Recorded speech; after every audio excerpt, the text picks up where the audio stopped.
السلام عليكم ورحمة الله وبركاته. الحمد لله رب العالمين ونستعين على أمور الدنيا والدين وعلى آله وأصحابه أجمعين. amatenda amajjuvu ga kitiibwa Allah subhanahu wa ta'ala. Allahu jalla jalaluhu nanyini buyinza Allah nga watulamira mu Qur'ani ti ya ayyuha alladhina amanu taqullaha haqqa tuqatihi wa la tamutunna illa wa antum muslimun. Abagana bange b'ekitiibwa kusooka okubalamira usikum wa nafsi bitaqwallahi azza wa jalla watazawwadu fa inna khayra zadi taqwa. Sooka okubalamira okutya Allah subhanahu wa ta'ala. Ekyamazima yentanda esinga okubeera ennungi eri omwanadamu yenna nga mwesinkanye ne mukkiriza munno okumulamira okutya Allah subhanahu wa ta'ala, kubanga ffenna abali ku mwaliiro gw'ensi eno ekyatutonza kubeera nga tusinza Allah subhanahu nga watugamba nti wama khalaqtu ljinna wal insa illa liya'budun, saatonda amajini n'abantu okujjako kubeera nga bakolaki, nga banneesinza. Twebaza Allah notuwa ekyengera ky'obulamu, alhamdulillah. Bangi Allah kibajjeeko si lwakuba nti babadde baavu, babadde bagagga. Allah kibajjeeko nga ekiseera kyabwe kituuse. Ampuliriza ekyange ekiseera kigenda kutuuka budde bwonna, naawe ekikyampuliriza kinaatera okutuuka, naye tubeere nga tukola emirimu emirungi eginatusinkanya mu maaso ga Allah subhanahu wa ta'ala nga atusimya Allahu jalla jalaaluhu. Netubeebaza okubeera nga mutugoberera ku mukutu ogw'ekitiibwa Markaz Tahira Islamic Center. Ng'olunaku olw'essaani tuba ne dawa program n'olunaku olwokuna, nga alhamdulillah olunaku olwaleero era nga program yaffe weeri ey'okubeera nga dawa program. Bagamba bulijjo nti ffe abali wano si ffe abasinga ilmu, naye buli yenna alina harufu yonna oba min kitabillah oba hadith oba ki, bannaye kakatako kubeera nga ogisaasaanya. Allah subhanahu wa ta'ala agenda kubeera nga agikola ki, nga agikubuuza. Ng'omubaka sallam yatugamba nti omuntu yenna Allah wamujjulula emirimu gyonna givaawo illa min thalatha, naye mulimu ilmu, mulimu irimu gyewegasanga nayo. Okwegasa ne irimu okubanga ogiina n'abantu ne bagifunamu amakulu. Kyovala programu eno weeri, tubeere nga tuwaayo obudde bwaffe tuwulirize ku bigambo ebinaabeera nga biziza emitima gyaffe, kubanga ekyamazima emitima gyaffe gyetaaga ebigambo. Tubeere nga tudda ku taqwa eri Allah subhanahu wa ta'ala. Nenziraho kwebaza bamasheikhu baffe abajja ne babeera nga batuwa obudde bwabwe tusaddaakira ebigambo mu bigambo bya Allah subhanahu wa ta'ala. Bantu bangi ayinza okusaddaakira ssente ne zikujja ku mulamwa, naye ate waliwo akusaddaakidde ebigambo bya Allah subhanahu wa ta'ala. Era nga alhamdulillah nebaza bakadde baffe abateekamu amaanyi okubeera nga omukutu guno gugenda mu maaso ku Tahira Islamic Center. Tubeebaza, tusaba Allah subhanahu wa ta'ala abeere nga abawaamu obulungi ku kino kye baliko, kubanga neeno wasairi makubo ag'okutambuza ddaawo okutuuka eri abantu. Era alhamdulillah olunaku lwe tulina Sheikh Juma Mbaziira Sebo Seeka, tukwebaza okutuwa obuddewo. Abantu bangi omusaba obudde n'agamba talina budde, ne Sebo Sheikh tukwebaza okutuwa eddakiika mu ddakiika zo. Tusaba Allah subhanahu wa ta'ala azireete ku lunaku lwa yawmul qiyama nga zinunula okubeera nga tuyingira ejjana bighayri hisaabi, era nga nyaniriza Sheikh waffe mu kitiibwa ekyewaggulu, Sheikh Juma Mbaziira. Alhamdulillah abasinga tumukola ki, tumumanyi. Saba Allah subhanahu wa ta'ala abeere nga tuwamu ekisinga obulungi. Asebo Sheikh alazina kaze gy'oli mukadde wange.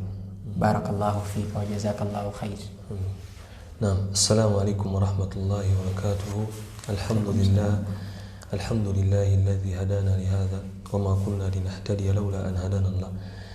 Baganda bange matina majivuga Allah subhanahu wa ta'ala yatufuula basiraamu.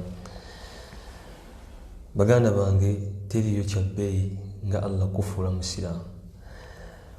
Okumanya okubeera omusiraamu kyabbeeyi Allah yagamba nti wawassa biha Ibrahimu banihi ya baniya inna Allah astafa lakum ad-din fala tamutunna illa wa antum muslimun. Ibrahim yali nabbi wa Allah sallallahu alaihi wasallam ngalamira abaana be Ishaq ne Ismail nabagamba nti abaana bange inna Allah astafa lakum ad-din, Katonda abasimidde ad-din fala tamutunna illa wa antum muslimun. Tekabatanda ne musinkana Allah, tekabatanda okufani kubatuukako okujjako nga muli basiraamu. Okumanya okubeera omusiraamu kyabbeeyi. Yusuf sallallahu alaihi wasallam yasaba Allah n'agamba atya, rabbi qad ataitani min almulki wa 'allamtani min ta'wil alahadith fatira as-samawati wal ard anta waliyyi fi dunya wal akhirah tawaffani muslima wa alhiqni bis salihin. Yusuf Allah subhanahu wa ta'ala yali yamuwa alabika bulungi minisita mulamba abasoma ekyafaayo kye, naye yazuukako ekyonaga nti ya Allah ompadde buli kimu, nzivunula ebirooto obukulembeze obumpadde, owange gwe omulezi w'eggulu n'ensi, tawaffani anta waliyyi fi dunya wal akhirah, gwe mutaasa wange, gwe mukuumi wange ku nsi ne ku nkomerero, tawaffani muslima, nzitanga ndi musiraamu, wa alhiqni bis salihin, onsinkanye n'abalongoofu. Abo si bokka bokka abasaba Allah okubattanga abasiraamu. Nabi Muhammadin sallallahu alaihi wasallam yayitirizanga nnyo okusaba Allah n'amugamba atya, ya muqallibal qulubi wal absar, ay Allah gwe akyusakyusa emitima n'endaba yaffe, thabbit qalbi ala dinika wa ala taatika, nyweza omutima gwange ku ddiini yo n'okuba nti nkugondera. Nabishe baganda bange kyengera kyamaanyi Allah kyeyatuwa okuba nti yatufuula abasiraamu. Wallahi baganda bange omuntu yenna yenna anyumya essanyu liri mu busiraamu. Tulabyeko ku bantu bangi nga sente bazirina, ba celebrities, genda mu mawanga g'abazungu, wallahi nga si basanyufu, paka we basiramuka ne bayingira obusiraamu ne babutegeera. Naye ekyo muganda gwanyumya essanyu ng'olinyonyeza mu bintu ebiri materialistic, ebintu ebiri nga sente, fame, tojja kufuna ssanyu. Essanyu Allah alitadde mu busiraamu, essanyu Allah alitadde mu kumutegeera. Otegeera Allah osobola okuba nga oli musajja ofuna 5000 olunaku, ofuna 10000, osobola okuba nga oli na kikomando, naye wallahi ng'oli musanyufu. Essanyu Allah aliwa musiraamu. Omuntu yenna nga musiraamu aba musanyufu. Bwe bamubba Allah n'amuleetera omusiiba, yeebaza bwebaza Allah, Allahu akbar, n'abeera musanyufu. Bw'afuna ekirungi ne yeebaza Allah. Omusiraamu ategedde obusiraamu tasobola kunakuwala. Nabishe baganda bange abalungi, tusaba Allah subhanahu wa ta'ala atuwangaze nga tuli basiraamu. Sheikh Yahya tumusaba nnyo Allah atuwangaze nga tuli basiraamu, era bw'aba atujjule nga tuli basiraamu. Baganda bange tetulinayo kyabugagga kirala. Allah yagamba nti kullu man alayha fan, byonna bimulaba biri ku nsi bigenda kuggwaawo, wayabqa wajhu rabbika dhul jalali wal ikram, wagenda kusigalawo okusiima kwa Katonda we. Mwayina yagamba nti waman yabtaghi ghayra al-islami diina falan yuqbala min, yenna alisinkana Allah namusinkana nga si musiraamu, falan yuqbala min, byeyakola byonna teri kigenda kukkirizibwa okuva gyali, wahuwa fi al-akhirati min al-khasirin, era ku lunaku lw'enkomerero agenda kubeera mu bakozi loosi. Ekyo muganda wange, kun farihan, beera musanyufu, teweeraliikirira byoyitamu byempitamu, bikwase Allah. Allah yakuwa oli musiraamu, toggwamu maanyi, beera n'essuubi, omusabe nnyo Allah akunyweze, kubanga tulina ekyobugagga ekisinga. Sheikh Yahya, tusaba Allah sokusasya n'emirembe ku Nabi Muhammadin sallallahu alaihi wasallam. Nabbi oyo yatujjira n'amazima, eddiini mwe tweyagalira. Allah yagamba nti wadhkuru ni'matallahi alaykum idh kuntum a'da fa'alafa bayna qulubikum fa asbahtum bi ni'matihi ikhwana wa kuntum ala shafa hufratin minan nar fa anqadhakum minha. Mujjukire ekingera kya Allah kuffe. Kati nze ndi musajja muganda naye dda busiraamu ate bunajjaseka Yahya, abantu baali tebakolagana, baali beesosola. Baganda baffe bano abawalabu mwababeera ebweru mubamanyi, ezo empisa ze mubala balina bwe zibambi zaali zisingawo, bazze bakyusa obusiraamu bwatugatta. Nze ndi musajja muganda, nosanga muganda omucope n'omwahaaga n'omutolera sala, kyengera kyamaanyi. Nawe kitondebwa Allah tumwebaza yatuwa obusiraamu. Sheikh Yahya olwanjagadde twogere ku ebimu ku byamagero ebiri mu Qur'an. Njagala nnyo topic eno. Wallahi Qur'an kyamagero, kituufu. magere njagala twogere ku nsonga ezo biidhnillah ebyamagere biri mu Qur'an somugenda kubeera mu mpimpi baganda bange musobole okutekinga heed musobole okujjamu ekyokuyiga. Allah subhanahu wa ta'ala yasse ekitabo kino ku myaka 1400 egiyise n'egisobamu naye ekitabo Qur'an baganda bange tukikwase n'amaanyi. Allah subhanahu wa ta'ala agamba nga tukisoma mujjuke tuli ku mukutu gwa Tahira. Omukutu guno ng'ekigendererwa kyaffe kusomesa abantu ddiini naddala Qur'an abantu bategere ki Qur'an. Allah yagamba nti innal ladhina yatluna kitaba Allah wa aqamu as-salah wa anfaqu mimma razaqnahum sirra wa alaniya yarjuna tijaratan lan tabur. Allah yagamba abantu abasoma ekitabo kya Allah kino Qur'an, ekitabo kya Allah Qur'an, wa anfaqu mimma razaqnahum ne bawaayo wa aqamu as-salah wa yimirizawo es-salah ne bawaayo. Allah yagamba nti yarjuna tijaratan lan tabur basuubula olusuubula otagenda kugwawo. Nabwe baganda bange Qur'an tujagale, Qur'an tugiwe ekitiibwa, Qur'an tubeere nga tugyemanyiiza mu bulamu bwaffe. Muganda ne mubeera bize ku mulimu funawo obudde bwa Qur'an kifula ekitondo ku bulamu hanga Sheikh Yahya bwagambye twagale Qur'an. Qur'an eno Allah subhanahu wa ta'ala yagisanga kyamagero nga kyekyamagero mukimanyi bulungi nti buli nabbi yenna Allahu akbar Allah yamuwa ekyamagero abantu bebasobole okumutegeera nti nabbi Musa ku mulembe gwe yaliko alayhi salatu wassalam au sallallahu alaihi wasallam. Nabbi Musa sallallahu alaihi wasallam yali ku mulembe nga gw'abantu balogo. Allah n'abachallenginga mulembe gwa Farao seka baali balogo. Allah n'abachallenginga n'awa Musa omuggo ng'omuggo bwagubba wansi guvaamu omusota olw'ensonga nti ekyamagero kye kyali kirina okufiitinga n'abantu ku mulembe gwa Nabbi Isa sallallahu alaihi wasallam baali badokita seka baali badokita nga basawo era tobeeranga onoga nti gwasoose okujjanjaba basajja bajjanjaba emyaka 10,000 emabega. Kati ku mulembe gwa Isa seka Yahya abantu baali bajjanjaba abantu era nga abasawo abali ku mulembe ogwo balowooza baakabi. Allah n'abachallenginga omuntu bwe yafa n'abagamba kati ffe tugenda kumuzzaawo ng'ayisiza ku Nabbi Isa. Nabbi Isa n'amukwatako bw'ati n'addamu obulamu. Bano ab'ebigenge nga Nabbi Isa akusiimulako busiimuzi. Kati buli nabbi yenna baganda bange Allah yamuwa ekyamagero. Ekyamagero ekyo kimuyambeko okuba nti abantu bano bamukkiriza. Ekyamagero kiyawa omubaka alayhi salatu wassalamu yali Qur'an.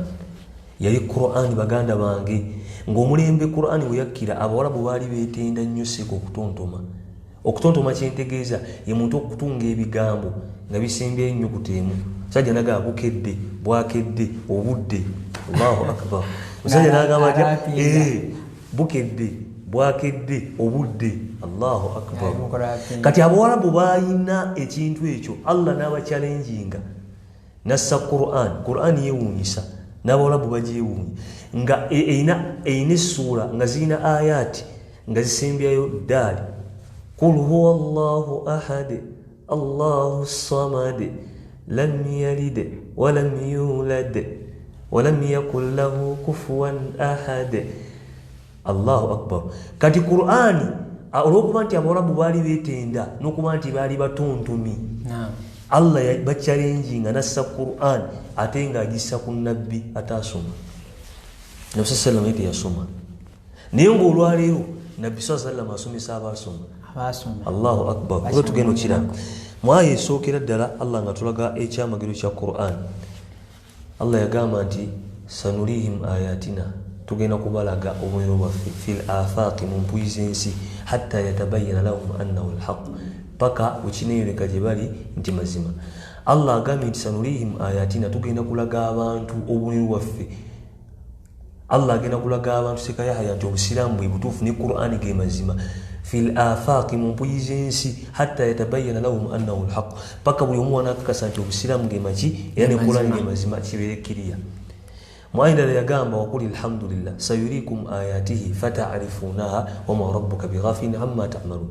Gamba nti amatina amajuvu ga Allah Muhammad sallallahu alaihi wasallam sayurikum ayatihi Katonda Allah agenda kubalaga obubonero bwe obulaga nti yasinzibwa era balaga nti ne Qur'ani ge mazima fata'rifunaha buli mwaka kase ti Qur'ani kitabo kya magiru kitabo kya kitiibwa naye munakakasa ne mugaana okukkiriza baganda bange batali basiraamu nze sina lunaku embeera ku mukutu gwonna okujja nga mbagamba kimu kusiramuka Allah abagaza busiraamu bwe munaamanya amazima obusiraamu bwewajjira nti ge mazima emanya nti obusiraamu ge mazima ne mugaana okukkiriza wama rabbuka bighafilin amma ta'malun Allah simugayavu ku bye tukola nabiki tubadwa Allah agenda kutulaga obubonero nti Qur'ani ge mazima mwayidala yagamba mu suratu hijiri ngetandika alif lam ra Allah yasinga okumanya ennyukuta ezo alif lam ra ekimu ku byamagero bya Qur'ani mulimu ennyukuta ensirifu alhurufu almuqatta'a mumasira bidde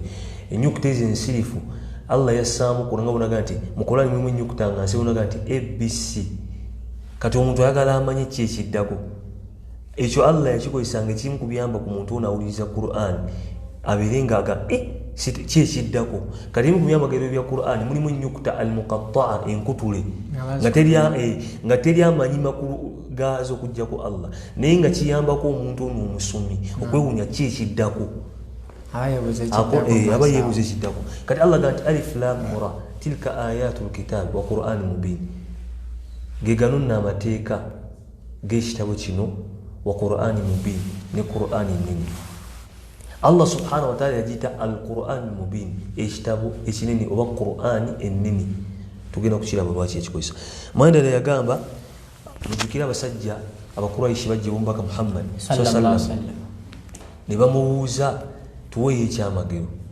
Allah subhanahu wa ta'ala nassa aya mu suratu Ankabut yagamba awalam yakfihim anna anzalna alayka alkitab yutla alayhim inna fi dhalika la rahmatan wa dhikra liqaumin yu'minun tekibamalira olw'okuba nti twakussaako Qur'an bamusabanga ebyamagero Allah subhanahu wa ta'ala namussaako aya egamba nti awalam yakfihim Qur'an tebamala anna anzalna alayka alkitaba yutla alayhim twakussaako ekitabo nga kisomebwa seka Qur'an esomebwa tusoke tumiyawo seka yaya obadde okimanyi nti buli musomi gw'owulira wa Qur'an olaba nga agisoma bulala kati nze mu basomi wa Qur'an nina Sheikh Mahiri mwagalanyi omusajja Ghamidi naye owulira Mahiri ng'asoma Qur'an nogaba naye waliwo amusinga ate wowulira Sudais nogaa kiki kino ate wowulira Maturudi wowulira Khalid Jalil owulira Sheikh Yusuf Sheikh waffe mu Uganda abatali mu Uganda amuyita Sheikh Yusuf Mbiru Allah musaasire ogamba noga ya Rabbi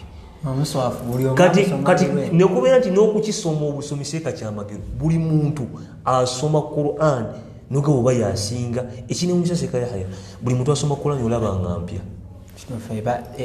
kyewuunyisa naye kati tumuye ennyimba omuntu afulumya oluyimba ne luhiitinga omwezi mulamba ogenda kuddamu odduwulira nga lwava dda ku mulembe naye Qur'an zisomebwa oyo omusajja bamuyita Sheikh Azza olumumanyi Sheikh Yahya Sheikh Azza musajja mu Oman naye asoma Qur'an olunaku lwenasooka omuwulira nagamba ono omusajja asoma Qur'an kati buli gw'owulira olabira ddala ng'asoma Qur'an ekyokubiri okumanya Qur'an kyamagero baganda bange Qur'an ekwatibwa Allahu akbar Qur'an Sheikh Yahya ekwatibwa Sheikh Yahya tolaba ku baana bato bagikutte ngeri yonna okuva ku lupapula olusooka paka olusembayo Qur'an kimu byamagero biraga nti kyamagero Qur'an ekwatibwa mu mutwe Allah agenda kugikuuma Allah yeyamugikuuma Allah yagamba inna nahnu nazzalna dhikra wa inna lahu lahafidhun fabassa Qur'an inna nahnu nazzalna dhikra wa inna lahu lahafidhun fabassa Qur'an era fabagenda gikuuma nabishito baganda bange wali tuteyo ebiseera nolaba nti Allah akuwa chance okuba nti olimu abo abagikutte Allah bakwasiza ekitabo kye ku Tahira online Quran school bakwasa Qur'an tekayo obudde wige ekitabo kya Allah kubanga Allah agambye dhalika alkitab la rayba fihi kino ekitabo kiri mukola ki hudan lilmuttaqin kyajja kulungamya baki kitegeeza bw'osoma Qur'an ogwa mubakkiriza kati bagambye nti Qur'an okumanya kyamagero Qur'an kyekitabo kyokka mu nsi yonna seeka ekikwatibwa Seka Yahya nga kikwatibwa abantu bonna nze nali ku musabaka ogumu nga ndaba nali ku Facebook omusajja amuvubuka yali mu Russia wallahi ng'asoma Qur'an n'abawarabu ng'ate mu Russia wano seka tuli Uganda tomanyi baana basoma Qur'ani nga bana Uganda nga bakugu neseka kyenewuunya ate omulasha tasobola kuyimba kayimba kamuna Uganda ki Allah byogenda mukalubiriza subhanallah omuchina tasobola naye ate Qur'ani etugatta ffenna kullu alam subhanallah seka oyogedde ekigambo kyembadde sifumintiriza ngana ogambye nti omurasha asoma Qur'an mu Luwarabu n'Omuganda nze naawe tusoma Qur'an mu Luwarabu n'Omuchina naye ate kyetasobola kukola mu nnyimba omurasha tasobola kuyimba luyimba lwa Luganda teyegomba nakwegomba kyenewuunyako omwana waliwo competition ezaaliwo za nsi yonna yali mwana mu America Abarabu n'abazza wali bonna n'abakuba sheikh mu America nga bakuba bawarabu Qur'ani yake Allahu akbar wallahi mbalayi ya Allah Qur'ani kyamagiro waliwo Sheikh Hazza olugwe bagambi okumanya Qur'ani kyamagiro waliwo yali London yali agenze kusaaza Allah yamuwa eddoboozi yasoma Qur'an waliwo omusajja yali mukristaayo nayingira obusiraamu ng'akaaba amaziko naganze ngezizaako music nesina ekintu kiri peaceful nga nkiwuliriza nga Qur'an nayingira lwa ddoboozi teseka Qur'ani negere jegina ku mutima n'owuliranga anti seka bigambo si by'abantu bya Allah jalla jalal bya Allah okumanya Qur'ani kyamagero seka ya Qur'ani ekwatibwa abarasha bagikwata abantu bonna people from all walks of life they memorize the Quran. Allahu Akbar. Abantu bonna bakwata Quran, abachina bagikwata, abana Uganda twina abana bitumanyi nga bakwata Quran nga bagirina. Olweseka yaha ne bageza ne kabata ne baga nti bajjewo Quran baba bagirwanyise bagijjewo. Seko kimanyi basobola okugizaawo. Sheikh Dawo. Bulungi nnyo. Mulimu omusajja ng'ajja muntu n'awandiika bulungi. Kati baganda bange ekyo tekikumala okulaba nti ekitabo kino kyamagero. Allah subhanahu wa ta'ala yagamba inna nahnu nazzalna dhikra wa inna lahu lahafidhun. Fabasa Qur'an era fabagino jikumu. Mwenda Allah yagamba afala yatadabbaruna al-Qur'an tebalowooza ku Qur'an walau kana min indi ghayri Allah senga yave watali Katonda Allah lawajadu fi ikhtilafan kathira sika balisanze mu nsobi. Omusajja omba mita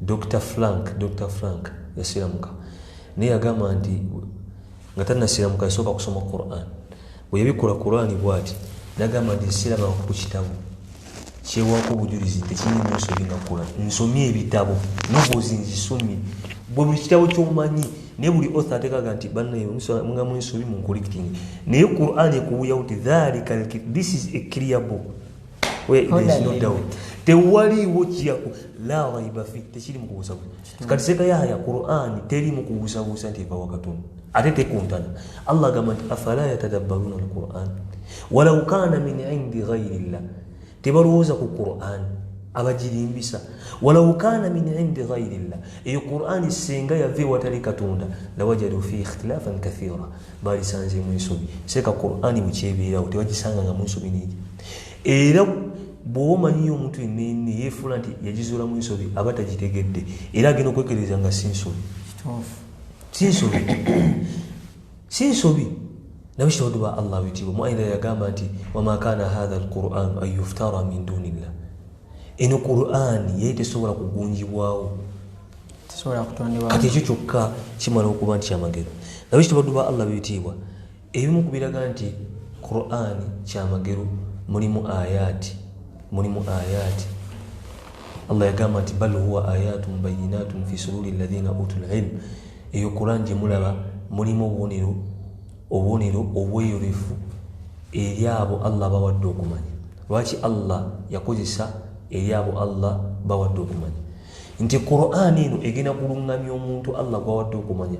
Wano Allah kyatulaga nti omuntu yenna oyagala olungame yikiriza nnyo okusoma Qur'an, yikiriza nnyo okusoma seko omuntu asomye mwangu nnyo wakusiramuka kituufu. Era bakoze research mu mawanga ag'ebweru nga America, UK, Australia abantu abakyasinze okuyingira obusiraamu basomi kuba Sheikh obusiraamu bukola logic obusiraamu omuntu asomye abutegeererawo nti butuufu kituufu buli sokkiriya ate bukwatagana n'obutonde bwaki butegeerera. Sasa laga nti kullu mawludin yuradu ala al-fitra buli mwana azaalibwa ku busiraamu kati olw'okuba nti Allah yassa obusiraamu ye Katonda yatonda eggulu n'ensi eddiini gye yassa efiitinga n'embeera z'abantu n'ekitabo kiyassa kifiitinga n'embeera z'abantu. Olwali batugamba kunaaba mu ngalo lwa covid naye ffe omanyi ebbanga lyetunaaba mu ngalo nva kufuna wuzu.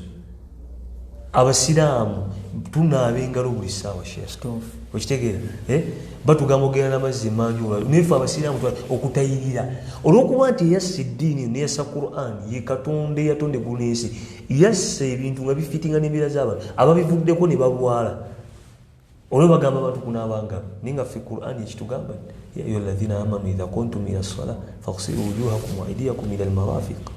Kitegedde naye tuseka Yahya wallahi nebaza Allah twebaze Allah okuba nti yatufuula abasiraamu jalla jalaaluhu buli kimu yakiteera mu Qur'an. Allah agamba nti ma faratna fil kitabi min shay, tetulina kyetwalekayo, buli kimu twakinyonnyola mu Qur'an kiri kiriya buli kimu. Kati baganda bange okukubadde kwanjula Qur'an kyamagero mbagambe ekisookerwako kyekitabo ekikwatibwa mu nsi yonna. Teriyo kitabo Seka Yahya kyebakwata mu mutwe nga Qur'an.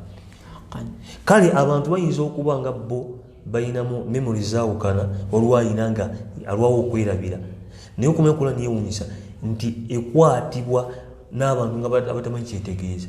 Olina akwata aya nga yagiwulira buwulizi nga tamanyi nekyetegeeza n'agikwata. Gwe nnyimba emeka ze bakwata osobola n'okwata ennyimba z'Abachina oba ez'Abamerika zonna n'ozimalayo era okwata muzimu. Naye Qur'an osanga Omumerika nga muzungu agiyina wano namba n'osanga wanze kaddugala nga nange ngiina n'osanga shekhe yange agiina nabwe ekitawutuba Allah ekyo kimala okuba nti kyamagero. Waliwo omukyala bamuyita Laura Vesha Vajirel. Mukyalo ono yali mu Italy Allah amusaasire yafa. Laura Vesha Vajirel amanya ge g'ekisiraamu saagalaba nali musomako yawandiika ekitabo kiyita Apologia del Islamismo. Ekitabo ekivuga nti obwennyini bwa Qur'an. Omukyalo oyo yasoma Qur'an emyaka 5 nga tannasiramuka. Omukyala mu Italy waisawundeza emyaka ndoozanga nga 13 Seka agisoma tannayingira busiraamu.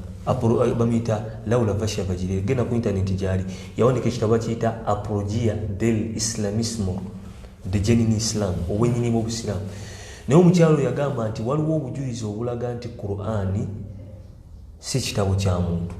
Nagamba nti obujulizi obusookerwako ekyo ekitabo kikuumiddwa bukya bwe kyakka paka kati bukya Allah nga yakakissa kikyakuumiddwa tekyongerwangamu. Olwaleero baganda baffe abasoma Bayibuli munatusonyiwa muyina versions obanga mmeka buli omu mudispute nga temumanyi ewa version entuufu. Naye ffe abasiraamu tulina Qur'an yemu tubeera tuli waggulu nnyo. Kati omukyalo ono agamba nti waliwo ensonga lwaki eraga nti Qur'an kitabo kya Allah. Yagamba nti ekitabo kyokka ekikyakuumye originality yakyo bukya kikka tekyongerwangamu ate tekigibwangamu. Seka Yahya omusajja agenda n'asoma essula namba nga naye bw'ogimanyi bw'agisoma era ogenda otunulawo nga we omukyalo yayingira obusiraamu. Bamuyita Dr. Laura Vesha Vajirel Allahumma ighfir laha warhamha yafa. Genda omusomako ku intaneti. Basiraamu tubeera ku intaneti naye tunyonyako bya buseegu. Wallahi genda osome ku basajja. Mukyala mu Italy yawandiika ekitabo kiyita Apologia del Islamismo. Yali agamba the genuine Islam oluzungu kiri mu Italy. Yali annyonnyola obusi yalaga nti waliwo obujulizi obulaga nti Qur'an kitabo kyani tekikolebwanga mu nsobi ekyokubiri kikuumiddwa abantu bazze bakikwata. Osanga omuchina nga hafidh nga ejingjwa nosanga hafidh nga ejingjwa Allahu akbar naye nga afulumya omuswa kunogaba nejingjwa baddeki nosanga hafidh nga sebijoba nga wawa mwana mufirika wallahi nga asoma Qur'an yeewuunyisa. So baganda bange Qur'an kitabo kyamagero nnyo. Allah subhanahu wa ta'ala agamba mu Qur'an agamba nti waliya'lama alladhina utul ilm. Nassa Qur'an nga kyamagero abo Allah byawo okumanya bamanyi nti annahu alhaqqu min rabbik, bamanyi nti mazima ge mazima mwana wattu agave wa Katonda. Fayu'minu bi bagakkirize fatukhbita lahu qulubuhum emitima gyabwe gyeyongera okunywera. Allah nagamba atya wa inna Allaha lahadi alladhina amanu ila siratin mustaqim. Mazima Allah agenda kulungamya abakkiriza eri ekkubo eggolokofu. Allah agamba nti twakussaako Qur'an waliya'lama alladhina utul ilm. Abo Allah byawo okumanya bajja kumanya annahu alhaqqu min rabbik, nti Muhammad agakusseeko ge mazima okubeera ani Allah eri Katonda wo. Fayu'minu bi bagakkirize fatukhbita lahu qulubuhum emitima jaabwe Allah aberenga mwana wattu agigonza ku Qur'ani nagati wa inna allaha lahadi alladhina amanu ila siratin mustaqim Allah agenda kulungamya abakkiriza eri ku bigurukufu mwenda yagamba nti innama yakhsha allaha min ibadihi ulama mazima ddala batya katonda be bamanyi abantu sekolo Sheikh Yahya abantu abasiramu kabunanze bensoma kuseka njagala nnyo abantu abasiramu nze ngazi Juma njagala nnyo abantu abasiramu okusinga abasiramu abazaliddwa naddala abantu abo bava mu nsi z'ebweru seka abasajja basiramukira ddala niberekereza byonna babaddeko omusajja abazungu bwe mulaba bw'aba asiramu se tayingira mu kintu kyatama omuzungu atukira Uganda nti nsiramu se seka abaasomye bakubina ebyaffe tusiramu kaana e Uganda nosiramu koloko walabye omuwala omulungi ku kyalo nokakansiramu kijowa tetunywira naye bali basooka kusoma kiwala bakulani tukubiriza nnyo okusoma nti omuntu ono ayagala okulungama asoma ajja kulungama seka buli woosoma omanya oyawula amazima ku buki nawe kyondibwa Allah mbakuliza okubeera nti musoma baganda bange ebimu ku byamagero ebiraga nti Qur'an kitabo kya Katonda ekyava eri Allah subhanahu wa ta'ala yagamba mu Qur'an maraja al-bahrayn yaltaqiyan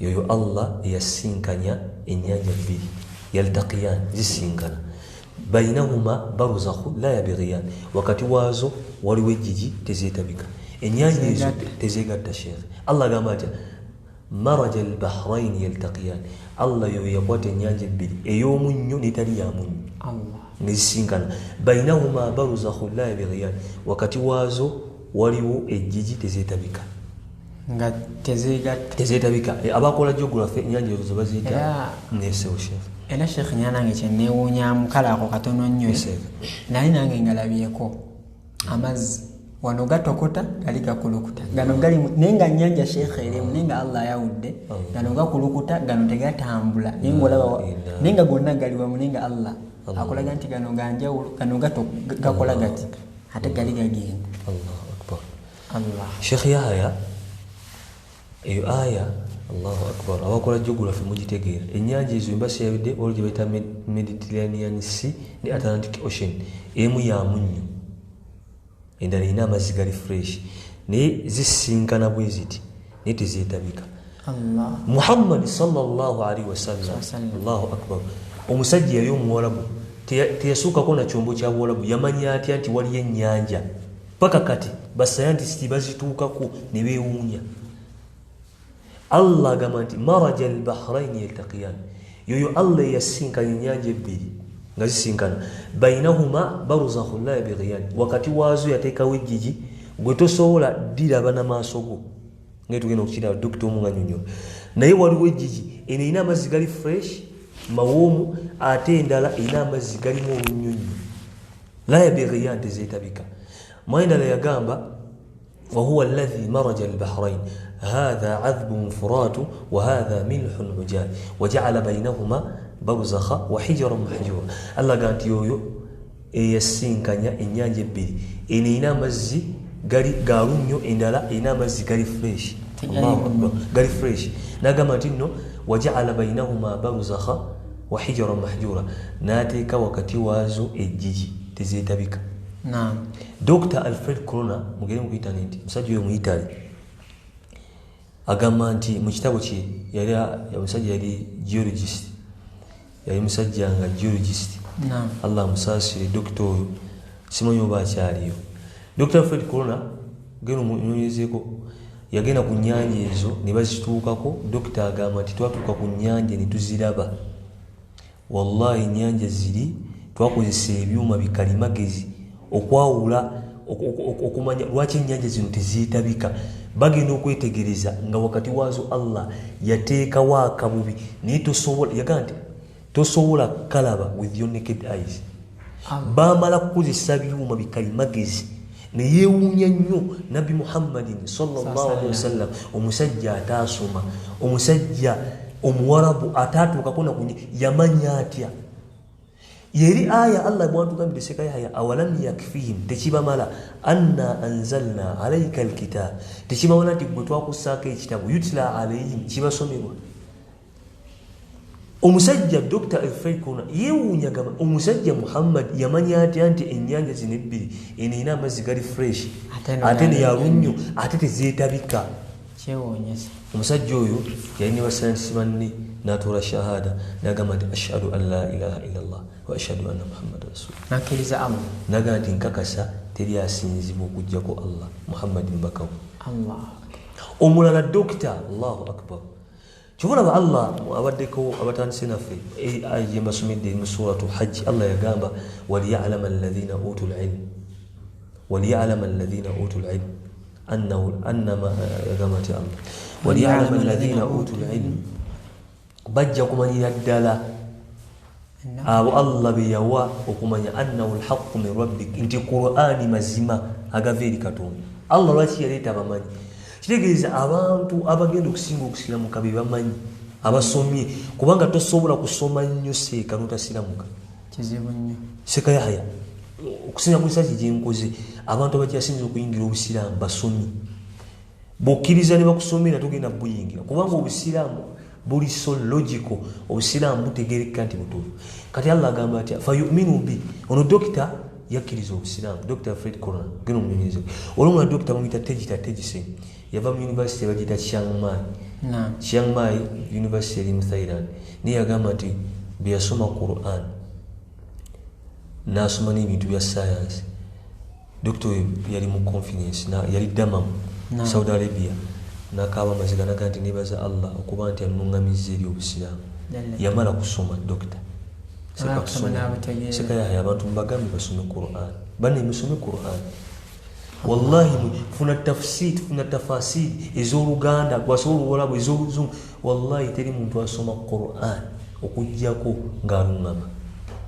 Allah yagamba kitabun anzalnahu mubaraku liyadabbaru ayatihi waliyatadhakkara ulul albab.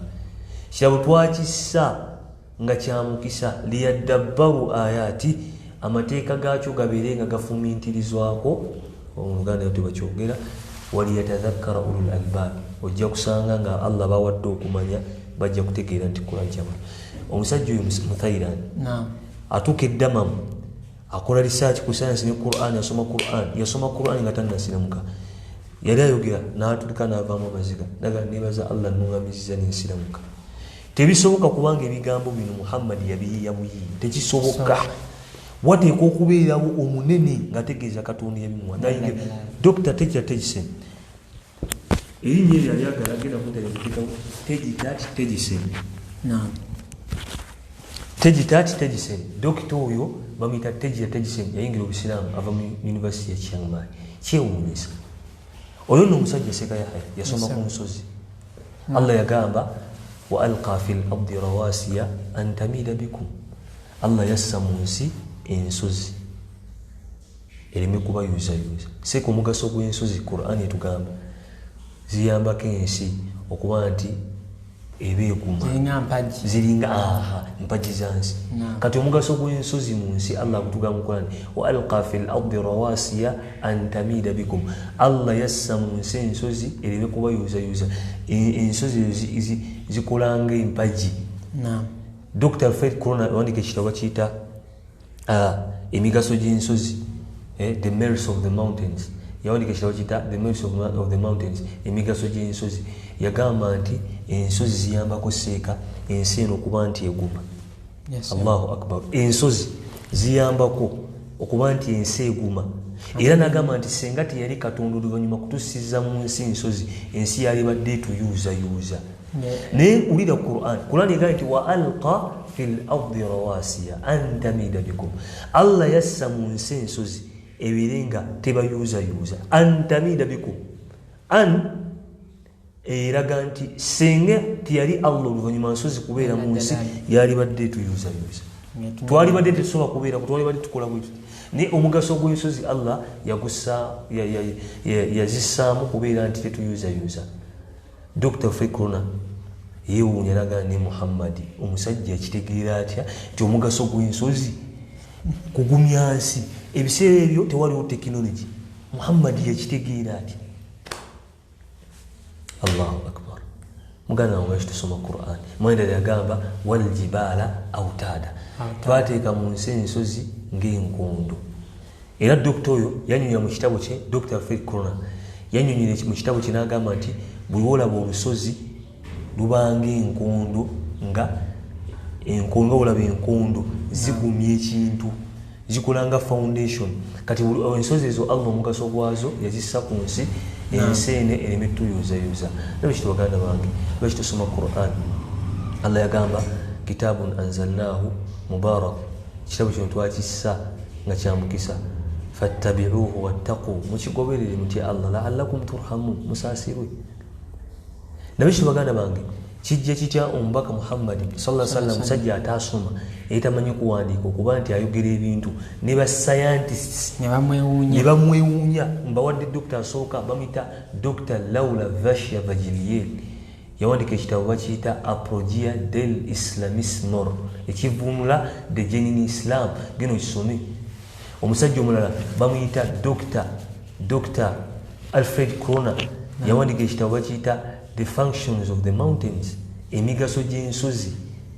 Yaleeta aya za Qur'an ziyaleetamu neffe Qur'an etuswaza. Omuntu seeka bamuyimusa okwogera ku mukolo n'ayogera ebigambo nga tataddemu yadde aya ya Qur'an, seeka nze neewuuma. Era mwe bahufaadh Allah bawadde ekitabo kino mbeegayiridde wallahi mukikwate nga kyabbeeyi leka busobozi kusingira Qur'an. Wallahi Allah akuwadde ekibbe ne baganda baffe mmwe abakyakwata mukikwate ekitabo kyabbe. Abasajja abazungu beewuunya Muhammad sallallahu alaihi wasallam, omusajja yategeera atya nti ensozi zigumya ensi. Wallahi mugende abakola geography ku ddala ya university gwena mujja kukakasa ezo ensozi zolaba zigumya ensi okuba nti tetuyuzayuza. Era singa teyali Allah oluvannyuma kuteekamu nsi ensozi, ensi yali badde tuyuzayuza. Kituufu. Allahu akbar. Kati omusajja oyo tegiseni yasoma ku nsozi neyeewuunya nagamba naye kijja kitya Muhammadi sallama kijja kitya okuba nti wateeka okubeerawo waliwo yali amugamba yali Allah fa aslama n'asiramu kalaga nti ashhadu an la ilaha illallah, kakasa nti teri asinzibwa okujjako Allah wa anna Muhammadan rasulullah, era kakasa nti Muhammad mbaka wa Allah. Kyembagambye nti Allah yagamba nti sanurihim ayatina, tujja kubalaga obulumi fil afaqi, Allahu akbar, wa fi anfusihim, tujja kubalaga nti obusiraamu ge mazima, era tujja kubalaga nti Qur'ani ge mazima. Buli omu kibeere kiriya gyali abeere nga akitegeera. Dokita tegita tegiseni yasiramuka. Dr. Fred Corona yasiramuka. Basajja bembagamba bazungu, manyi bakiseka njagala nnyo abazungu abo, simanyi lwakiseka abazungu basoma era nze botegeeza ebintu byempositinga. Sekaya njagala nnyo okulaba abantu nga bayingira eddiini ya Allah. Wallahi ekisinga obulungi bwendaba omuntu ng'asiramuse, wallahi mpulira essanyu. Seka abazungu abo bayingira eddiini eno oluvannyuma lw'okusoma. Basiraamu lwaki temwagala kusoma Qur'an? Lwaki tetwagala kusoma Qur'an? Omuntu nomalako olunaku totunuddeeko mu Qur'an, nomalako omwezi mulamba oli hafidh, obusobozi bwakutwala, oli mu kusuubula ki, waliwo obusobozi obusinga Qur'an. Oli hafidh okola mahaaso, ozanyira mu kitabo kya Allah, oganza omuwala ono, oganza oli nawe kitumanyi ekitabo ky'okutu.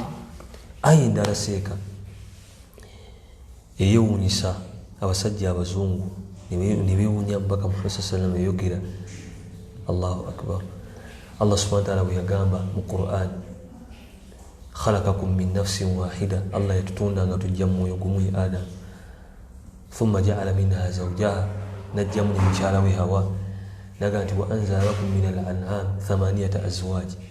Allah agamba nti era abajjira mu bisolo bibiri, ekikazi n'ekisajja ne bikola ki, ne biba nti Allah abajjira mu bisolo niba nti ekisolo ne kivaamu ente nga nnyingi, bwe ziba mbuzi ne zaala.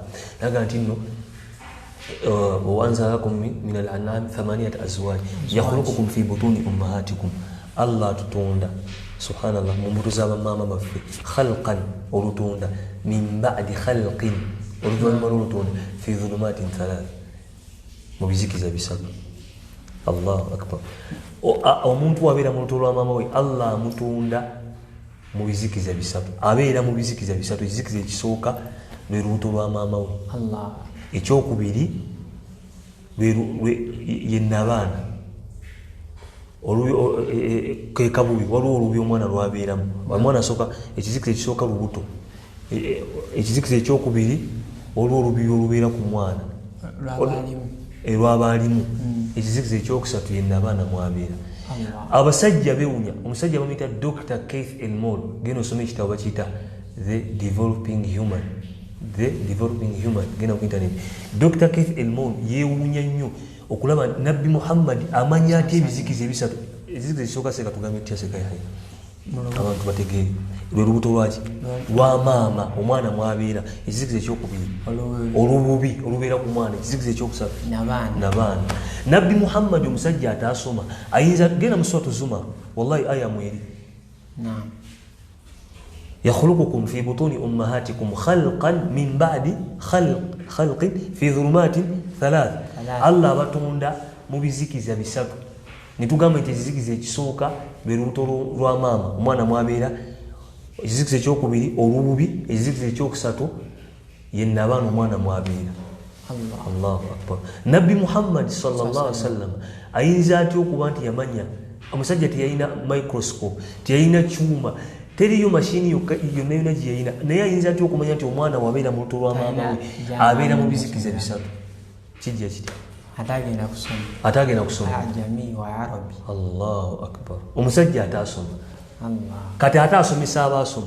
Dr. Keith Elmore yagamba nti yali takimanyi nti omwana wabeera mu luto lwa maama we abeera mu bizikiza bisatu. Bakizuula luvannyuma nnyo ne beewuunya nga bimakingira ddala n'ebiri mu Quran. Quran kyamagero. Lwako kati mwe abasinga Abasiraamu, Allah atusaasire, mulowooza ebyamagero bino bapasita bye bakola ebyokwerimba bino ebyekifeeke, naawunya abantu naye nga tabawonyeza, abasibyeko majini. Allah omulembe gwe tuliko gwa sayansi, gw'abasomi. Kyobola kati Quran ekyalenjinga bwe yeeyita omusomi talina kyamanyi. Kyobolaba buli Seeka Umaru, kyobolaba buli Seeka Yahya, kyobolaba buli muntu Obusiraamu kye bumugamba n'akigaana, akomekkereza akikozi olw'embeera. Kati Obusiraamu tugamba okuba nti tugenda n'amazzi emmanju Seeka, fe Abasiraamu tubeera abayonjo. Kati Seeka okimanyi nti teriyo kayumba koyingiramu mu kibuga okujjamu nga kalimu amazzi. Allah yabakasi, Allah yabakoze ki? Era n'okyaza omuntu nga wakitiibwa n'atasangawo mazzi ayinza n'obutakyama. Okutayirira Seeka Yahya twatayiriranga bagana ne mutayirira ne bagaana. Kati olwaleero tuli Farawo. Kati olwaleero bakufudde kwa tteeka okutayirira, okugenda okunaaba engalo. Nze na dokita ogunala ku TV nalinda TV agala ne munaabe engalo n'enseka. Nenga ffe tufuna wuzo, nva kati tufuna wuzo Seeka Yahya. Omusiraamu anaabe emirundi emeka. Naye kitwaduba Allah, Quran kyamagero. Kati omusajja oyo yeewuunya nnyo. Ayi endala eyamwewuunyisa, Allah subhanahu wa ta'ala yagamba thumma khalaqna nutfata alaqa. Nabisasa nagamba nti omwana bw'abeera mu lutu lwa maama we, Allah agamba nti thumma khalaqna nutfata alaqa. Allah omwana asooka kubeera mazzi. Ne wayitawo ennaku 40 nga omwana omusajja kasita yegatta n'omusajja, Quran etugamba amazzi ago Allah agateeka mu kifo, alina ekifo mwagateeka gamalawo ebbanga lya nnaku 40. Allah agamba thumma khalaqna nutfata alaqa. Amazzi ago tumala okutonda amazzi ago gabala okufuuka amazzi gabeerawo ennaku 40. Thumma khalaqna nutfata alaqa. Bwe wayitawo ennaku 40 agabadde amazzi, Allah n'agafuula ekisaayisaayi. Allahu akbar. Thumma khalaqna al-alaqata mudghah. Omuntu gy'ava Seeka n'omulaba ng'alina wenna wasooka kubeera amazzi, ne bw'oba onyirira otya nga bakuyiwako amata ne baganywanga mu njogera ya leero, wasooka kubeera amazzi. Kati Allah agamba nti thumma khalaqna nutfata alaqa. Oluvannyuma omuntu wabeera amazzi, tutonda amazzi ago ne tugafuula ekisaayisaayi. Thumma khalaqna alaqata mudghah. Naye buli siteepu etwala ennaku 80. Omuntu asooka kubeera amazzi Seeka Yahya, mwete ennaku 80 agabadde amazzi ne gafuuka ekisaayisaayi. Genda mu Suratu Mu'minuun aya 2. Bw'amala okubeera amazzi ne kifuuka ekisaayisaayi. Bw'amala okufuuka ekisaayisaayi, kibadde ekisaayisaayi ne kifuuka ekinyamanyama. bwamala wayitayo ennaku 40 ekibadde ekinyamanyama ne gafuuka amagumba ne wayitayo ennaku 40 agabadde amagumba. Allahu akbar. Allah n'agambaza ennyama. Abasajja Dr. Keith Elmore genda ku internet yawandiika ekitabo bakiyita The Developing Human. Yaleeta aya za Quran, yastadalla na aya za Quran, yaleeta aya za Quran nga backing up n'ekitabo kye. Era kyatunda Sheikh ekitabo kye kyatunda mu America ne mu nsi yonna kyatunda kopi zisimanyi naye nga yasembesa aya za Quran lwakuba bambi Allah musaasire tannasiramuka akyaliyo musajja mukulu oyo akaddiye Dr. Keith Elmore akaddiye naye nga yagamba mbalayira Katonda ono musajja Muhammadi bino ebigambo tasobola kubanga yabiyiiya Katonda ye yabissa. Allahu akbar. Nabbi Muhammad amanya atya nti omwana asooka kubeera amazzi oluvannyuma lw'amazzi n'afuuka ekisaayisayi sekayaya oluvannyuma lw'ekisaayisayi n'afuuka ekinyamanyama buli siteepu etwala ennaku 60. Allahu akbar walillahi alhamd. Dr. Keith Elmore yayogera mu bigambo yagamba tekisoboka kuba nti Muhammad yayiiya ebigambo bino wateeka okubeerawo omuntu eyali abimugamba nga w'amaanyi atusingawo ku maanyi naga nti oyo Katonda yamugamba bino ebigambo. Omusajja Omuwarabu teyalina microscope yamanya atya nti omwana yamanya atya Allahu akbar. Sheikh Yahya nze nkubiriza abasiraamu abatula ku Tahira seeka basome Quran bagiwa obudde basiraamu tusome Quran sikatuwadde ebintu bingi obudde naye dini ya Allah tujimye obudde. Allahu akbar. Seeka abantu basome Quran.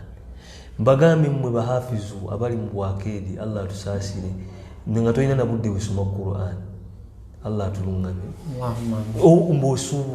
Osuubula biki waliwo okusuubula okusinga kuno wallahi musome Quran. Bahafizu oli eyo wagenda kukuba ki tolina na budde busoma Quran weerabidde ekyebbeeyi kyolina wallahi Quran kyabbeeyi. Nsaba Allah kitukume enseka yayo. Allahumma amin. Allahumma amin. Nabishiti baganda bange Quran ina ebyamagero bingi. Ekyamagero ekirala seeka ekyewuunyisa abasajja abazungu Allah yagamba nti awalam yara alladhina kafaru tebalaba batakkiriza anna samawati wal ard eggulu n'ensi kanata ratqa fafataqnahuma byali byekutte fafataqnahuma ne tubyawula waja'alna min alma'i kulla shay'in hayy oluvannyuma twafuula buli kintu kyonna obulamu bwakyo nga buli mu mazzi. Tuyimirirawo Dr. Mamitani Dr. Maurice Bucaille yawandiika ekitabo kiyita The Bible, The Quran and Modern Science. Yali ageraageranya ebitabo bibiri Bible ne Quran and Modern Science kiriwo ekituufu.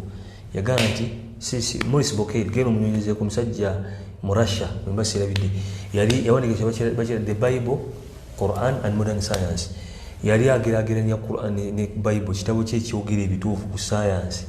Yakola research naye yagamba nti Quran kitabo era naye yasiramuka. Maurice Bucaille yatola shahada naye yasoma aya eyo Allah agamba nti awalam yara alladhina kafaru tebalaba batakkiriza anna samawati wal ard eggulu n'ensi kanata ratqa byali they were one connected entity nga byegasse fafataqnahuma ne tubyawula waja'alna min alma'i kulla shay'in hayy ne tufuula buli kintu kyonna nga obulamu bwakyo buli mu mazzi. Mubadde mukimanyi nti eggulu n'ensi byali byekutte abatwala ku Tahira byali byekutte seeka Allah n'abyawula mu luzungu kye bayita the big bang. Dr. Fred Corona yagamba nti emyaka nga millions eggulu n'ensi byali byekutte nini Allah n'abyawula yakyewunya nnyo okuba nti yakisanga mu Quran. Nabbi Muhammad atasoma yamanya atya nti eggulu n'ensi byali byekutte ebyo mulaba they were one connected entity byali byekutte bwe biti Allah n'abiseparatinga n'ayawula nti lino ggulu eno nsi zino nsozi n'abyawulayawulamu kati gwa wakana nti Allah tagenda kuzzaawo.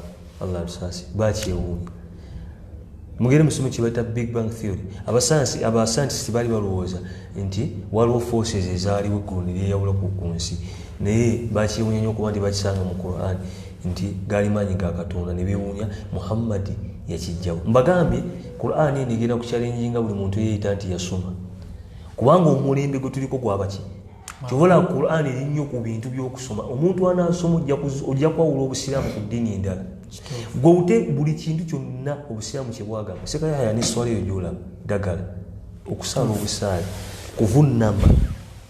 Wallahi seka nadde kwita nesoma ku migaso gy'esswala nentya n'okutya. Seka zo fiziko zennyini tukola fiziko okusaala obulamu obulya Allah ekisiibo kyokka. Allah yagamba nti wa antasuumu khayrun lakum, bamunaasiiba kirungi mukolaki ne gwe Seka Yahya omanye emigaso gye mu kusiiba omubiri gwo oba okukola service. Era waliwo dokita mu Japan mwerabidde yagamba nti ate si buli muntu yalisiibye ennaku 2 mu wiiki ekitono ennyo. Naga nti okusiiba kuyambako emisuwa gino okuba nti gitambuza bulungi omusaayi n'okuba nti omubiri gwekolako service. Naye tunulire wallahi Allahu akbar Allahu akbar sawallah tegeza Allahumma nawe kito sirama batu akutahira banne mwagale Qur'an musome Qur'an kyamagiru mwayenda la seeka ekibugera nti Qur'an ya kyamagiru. Abasayansi bagamba nti baali tebamanyi nti buli muntu alina ekyenku mu kiki bakizuula mu kyasa kyabiri. Allah yagamba bala qadirina ala an nusawiya banana, tusobola ddala buli muntu okumuzzaako ebyenkumu bye. Dr. Keith Elmore yagamba nti bakola research ne bakizuula nti buli muntu azaalibwa n'ekyenku mu kiki n'emuba balungu, era tebalinayo sayini kuno ku nsi gy'oyinza kukozesa ng'eriso 100% ng'ekyenkumu. Ekyenkumu ekyo kyolaba sheekh. Allah yagamba abantu bawakana nti tusobola bazuukiza. Muhammadi bagambe bala qadirina ala an nusawi, ngenda kubazzaako buli muntu ekyenkumu kye. Allahu akbar. Ekyenkumu kino mukiraba nze Juma Mbazira nina kyange, Seka Yahya alina kikye. Naye bwe tunaazuukira buli omuntu Allah agenda kumuzzaako ekyenkumu kye. Fingerprints kyentegedde mu aya nti yabalaga nti okuzuukira kitonnye okuzuukira agenda bazzaako ebyenkumu buli omu ekyenkumu kye. Tajagamba ate kyajuma kigenze ku Yahya. Kati kankubulire okumanya Seka Yahya eyo aya Allah tusaasire, eyo aya yewuunyisa nnyo abasajja abazungu ne beewuunya. Bagenda okukola research nti abaana naye babeera balungu baba tebafaananya byenkumu. Wallahi buli muntu Seka Allah wabuyinza okimanyi Seka Yahya buli muntu alina ekyenkumu kiki ekirisse ekyo bakajja bakizudde ne bateekawo. Kati tekinologi ali mu Qur'an bakusomera aya za Qur'an toyagala. Basiraamu nyweza kitabo Qur'an, hafidhu kinywezi atannagikwata gikwate kino kya bbeeyi ate ne gye bujja Seeka bagenda kuzuulamu ebirala. Kati basayansi bakizudde nti buli muntu alina ekyenkumu kiki kyobola kundaga muntu abagenda zifuna abazirina n'abatazirina Allah azituwe. Buli muntu alina ekyenkumu kiki kundaga muntu buzalwani. Era bagamba bogera mu bbanga oteekayo ekyenkumu basobole okwawula waliwo batofuujinga. Waliwo n'enzigi Seeka z'otuukako ng'olina kuteekawo kyenkumu oyitewo. Naye kati obuyinza bwa Allah agamba nti kati mukyawakana nti sigenda bazuukiza buli muntu namutonda nga alina ekyenkumu kiki ngenda kukimuddiza bulungi nnyo. Buli muntu alina ekyenkumu kiki. Eyo aya Seeka naye yewuunyisa abasayansi ne beewuunya Muhammadi yakitegeera atya nti buli muntu bala qadirina ala an nusawiya bananahu, buli muntu tugenda mumuddiza ebyenkumu bye nga ebya Sheikh Yahya byanjawulo ku byange Mbazira, ebibyo byanjawulo ku bya Mustafa. Buli muntu kyewuunyisa. Ate Seeka neyo ogenze wala mu banka sanga esimu y'omuntu Seeka nga tosobola teekamu kyenkumu kye alina okujja nasooka n'ateekamu. Ebayira nange nawona akasimu kange Allah ntere mu baraka alhamdulillah ni nange nteekamu kyenkumu nkerawo nejjamu logwe mba siwandiseemu Juma nteeka eno wandega nenteekayo kyenkumu neyeesumulu bwe newoba ofuute tosobola teekayo kikyo kati. Allahu akbar. Seeka mulimu aya gyenjagala abantu bateekeko bafunemu ekyokuyiga. Allah yagamba nti waj'alna min almaai kulla shay'in hayy, buli kintu kyonna obulamu bwakyo buli mu mazzi. Eyo aya baganda wange entumu ya Qur'an Allah tusaasire. Allahumma amin. Allah subhanahu wa ta'ala agamba nti ebintu byonna bimulaba ebiramu ebissa obulamu bwabyo buli mazzi. Omanyi Uganda buzibu. Buli kintu kyonna kyolaba ekissa obulamu bwakyo buli mazzi. Baganda bange eyo aya etulaga obukulu bw'amazzi. Okunywa amazzi kintu kikulu era etulaga nti omuntu buli kintu kyonna ekissa ne bibeera bisolo byetaaga amazzi. Eyo aya etulaga nti manni tukozese nnyo amazzi. Nosanga sekayaayo omusiraamu ng'anywa soda. Sekayaayo nti soda mubi, naye soda ajja kufuukira soda. Allah atugambye mazzi. Mu nsoma Qur'ani Allah ayogera nnyo ku mazzi emirundi ekisoba mu 5. Allah addingana ekigambo ma. Amazzi agoogera ku nnyo. Ekyo Allah atulaga obukulu bw'amazzi. Nawe kimugana nnyo ku mazzi. Weemanyiiza okunywa amazzi. Mu bulamu ate sikubayo ekicupa kino ekyalwenzi oyo buli lunaku ekicupa kimu. Buli lunaku asobola liita 3 zinywe amazzi bulamu. Ekisookera ddala gayonja ensigo. Banasayansi bakozesa bana balwadde b'ensi omuntu tolina kulwala nsigo. Amazzi ago Allah yagateekamu omukisa nti bw'oganywa ensigo ezo zirongooka. Okitegeera amazzi gakola olususu, amazzi ganyiriza. Allah agamba atya waja'alna min al-ma'i kulla shay'in hayy. Buli kintu kyonna obulamu bwakyo buli mazzi. Allahu akbar. Eyo nno aya naye tulaga obukulu bw'amazzi. Abasajja ne bakizuula abazungu ne bagamba mbo water is life. Ninga ffe Allah yabitugamba dda nti amazzi ga mugaso. Afala yu'minun, tebakkirize, tebakiraba nti obulamu bwa buli kintu kyonna ekikisa obulamu bwakyo buli mazzi. Ebyo musiraamu tuyagala kunywa amazzi. Sekanze bwe nasoma lamma qara'tu yani tilka yani al-aya au yani hadhihi al-aya bwe nasoma aya eno sekanze natandikirawo okunywa amazzi. Sekeranze ni musajja munywa amazzi buli lunaku nywa amazzi. Sawalla kinkumi nasinzira ku aya kubanga bw'osoma Qur'ani baganda ba Qur'ani eyogera ku mazzi emirundi gye simanyi. Aya Allah dingana ekigambo mazzi. Allah dingana ki? Amazzi. Naye baganda bange tunywa amazzi. Aya ndala yanneewuunyisa. Allah yagamba nti wa min ayatihi khalqu samawati wal ard. N'okulaga nti obubonero bwa Allah nti Allah waali khalqu samawati wal ard, yatonda eggulu n'ensi. Wa ikhtilaafu alsinatikum wa alwanikum, era ekimu kiraga nti Allah wa buyinza waali yabaawula mu nnimi ne colors. Ennimi ne colors. Mwayira yagamba nti wa min aljibali judadun biidu. Allah yagamba nti ne mu nsozi mulimu enjeru, mulimu n'enzirugavu, mulimu n'eza red. Nabbi Muhammad yamanya atya nti waliwo ensozi eza red? Yakoma mu Makka, wallahi jezi n'enjeru. Naga nti wa minan nasi wad-dawab wal an'am mukhtalifun alwanuhu kadhalik innama yakhsha Allah min ibadihi. Yagamba ne mu bantu ne mu bisolo tulinamu ebyamabala. Ne Qur'ani yeewuunyisa. Buli kintu kyonna kiri mu colors. Allah mu bisolo yateekamu abalina colors njawulo ne mu bantu. Allah agamba nti wa min ayati ne mbonero bwe khalqu samawati wal ard, yatonda eggulu n'ensi. Wa ikhtilaafu alsinatikum wa alwanikum, era mwana wattu yabaawula n'ennimi. Seeko omukyayina ajja n'ayogera tubeerako mu kibuga nga tubaguza ebintu.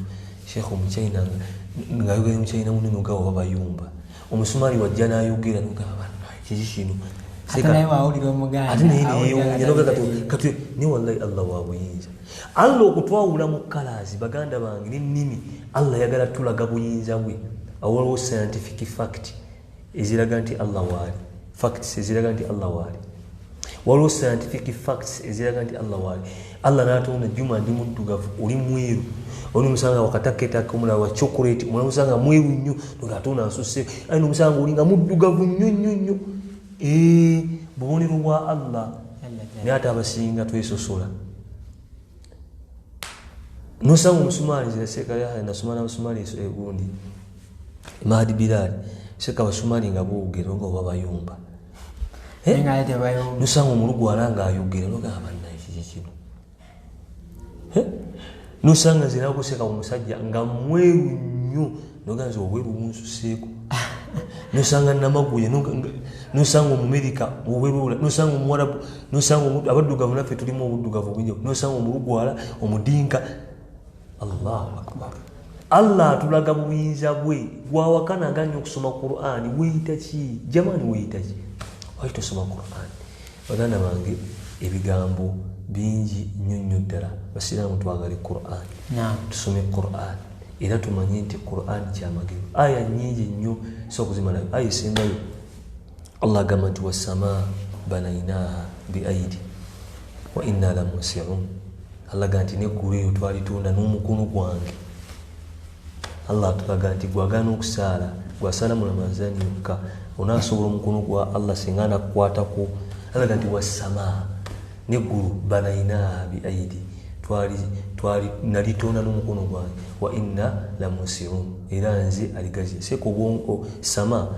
ekigambo sama mu Luwarabu kitegeeza universe bwengula waliwo kikozesebwa nga kitegeeza kati Allah yagamba nti obwengula bwe mulaba bugaziwa era banasayansi bagamba nti waliwo galaxy zotamanyi galaxy wanyiza kimanyi galaxy kiringa simanyi nyinza kinyonyola naye waliwo ebifo nga bigazi Allah agamba nti obwengula bugaziwa era banasayansi bakizudde nti obwengula bugaziwa basinga bakoze ne business waliwo ebifo ebisanyukirwa eyo mbwengula ebise abalina kasente wallahi abalina kasente nikiwunyisa nabbi yamanya atya nti obwengula bugaziwa mwabagamba nti Qur'ani y'Abawarabu wallahi Qur'ani si y'Abawarabu Qur'ani si ya Nabi Muhammad Qur'ani ya Allah jalla teriyo muntu yali Qur'ani we yakira teri yali azinza kumanya nti obwengula bugaziwa Allah ganti wasama